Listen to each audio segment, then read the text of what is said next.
Olá, bem-vindo à Dose Jurídica, meu nome é Pedro Alho e hoje nós vamos falar sobre a produção antecipada de provas, procedimento previsto nos artigos 381 e seguintes do Código de Processo Civil.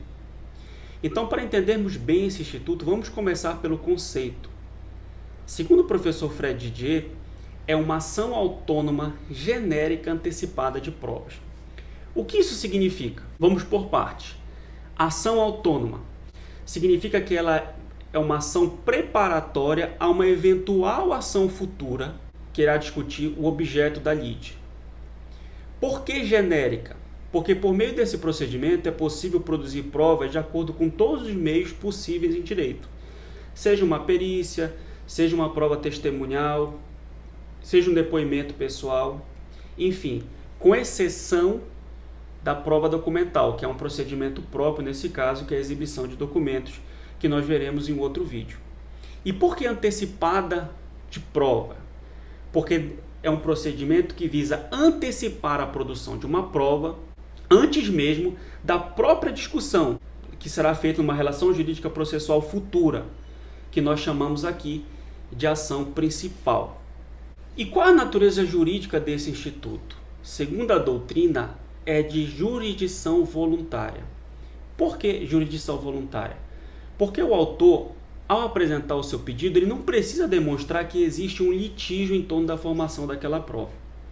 Ele só precisa justificar o porquê que é necessária a antecipação daquela produção probatória e esmiuçar para o juízo quais são os fatos que pretende comprovar. Tanto é assim que no procedimento nem há previsão de defesa. Os réus não são réus.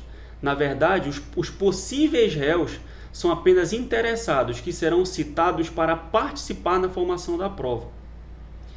Também não há previsão de recurso nesse procedimento, com exceção de um caso, quando o juízo indeferir a produção probatória.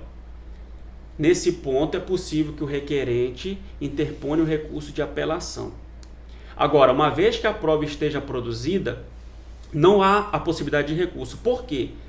Porque na sentença o juízo não vai valorar aquela prova, não vai afirmar que aquele fato ocorreu ou não, e nem vai estabelecer as consequências jurídicas em torno daquela prova. Quem irá fazer essa avaliação é o juízo competente quando do conhecimento da ação principal. E falando em juízo competente, é muito interessante esse ponto previsto nesse procedimento. É possível que a parte apresente o requerimento tanto no foro onde a prova deva ser produzida, quanto no domicílio do réu. E esse foro não vai prevenir o juízo para o conhecimento, apreciação e julgamento da ação principal. Outro ponto muito interessante que vem ao encontro dessa questão de competência é que, ainda que a União ou alguma entidade autárquica seja interessada na formação da prova, é possível ainda que a ação tramite na Justiça Estadual, desde que naquela localidade, naquela comarca, naquela jurisdição envolvida, não existir uma seção ou subseção judiciária federal. Então, logo, o procedimento de antecipação de provas pode tramitar na Justiça Estadual, ainda que o interessado seja a União Federal ou alguma entidade federal. Mas a ação principal deve ser apresentada perante o juízo competente, ou seja, na Justiça Federal.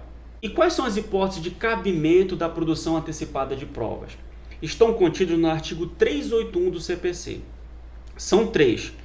O primeiro, nos casos que haja fundado receio de que venha a tornar-se impossível ou muito difícil a verificação de certos fatos na pendência da ação. Aqui nós temos uma natureza cautelar do requerimento. Cautelar por quê? Porque vai assegurar que aquela prova não seja perdida no futuro.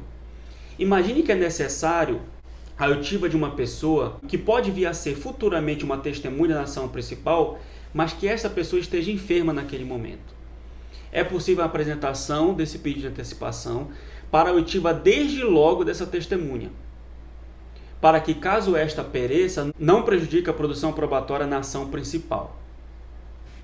O segundo ponto, nos casos que a prova a ser produzida seja suscetível de viabilizar a autocomposição ou outro meio adequado de solução de conflito. Aqui é muito interessante. Nós vamos tratar de um vídeo sobre as normas processuais fundamentais que regem todo o Código de Processo Civil.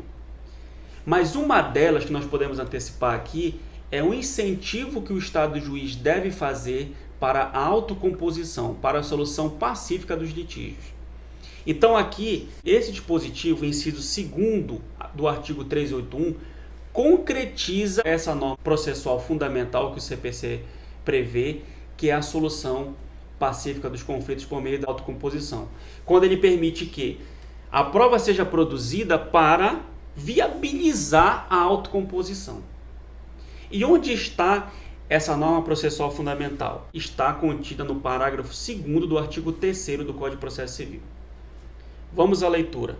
Não se excluirá da apreciação jurisdicional ameaça ou lesão a direito. Parágrafo 2º. O Estado promoverá, sempre que possível, a solução consensual dos conflitos. Então fica muito claro que o legislador concretiza no inciso 2º do artigo 381 a solução consensual dos conflitos, quando ele permite que uma prova seja produzida para que se viabilize a autocomposição. E o inciso 3º admite a antecipação nos casos em que o prévio conhecimento dos fatos possa justificar ou evitar o ajuizamento da ação. Novamente, então o legislador, o que ele fez? Previu um dispositivo muito mais simples, não contencioso, para que o interessado possa verificar se é justificável o ajuizamento da ação, com citação do réu, com conflito, com larga produção probatória de outros meios, com sentença, com recurso, enfim. Então o que ele fez? Simplificou. É possível que a parte produza aquela prova para lá ver se é justificável a sua futura pretensão. Certo? Mais uma vez, o legislador busca aqui, com esse dispositivo, evitar o acúmulo de litígios a serem resolvidos pelo Poder Judiciário, simplificando a atuação. Pois bem, um último ponto sobre esse procedimento, que seria muito interessante abordar, é questionar que seria possível a utilização dessas regras quando já em curso a ação principal, como se fosse uma fase dentro do processo principal. A doutrina, e é uma corrente que eu me filio, prevê que é possível. Não pacificamente, mas a corrente majoritária prevê que é possível. Mas nesse caso não vai haver uma nova ação distinta da ação principal, mas sim um requerimento incidental no processo para que se antecipe parcialmente ou totalmente a fase probatória e se produza um fato. Então, por exemplo, no caso que eu levantei da testemunha, se ainda o processo estiver na fase postulatória, por exemplo, em curso o prazo de contestação do réu, é possível ao autor apresentar esse requerimento para que desde logo seja ouvida aquela testemunha que está muito enferma. Então essas são as considerações acerca do procedimento de produção antecipada de provas. Peço que se inscrevam no canal, curtam esse vídeo e compartilhem. É muito importante para o nosso trabalho. Até a próxima.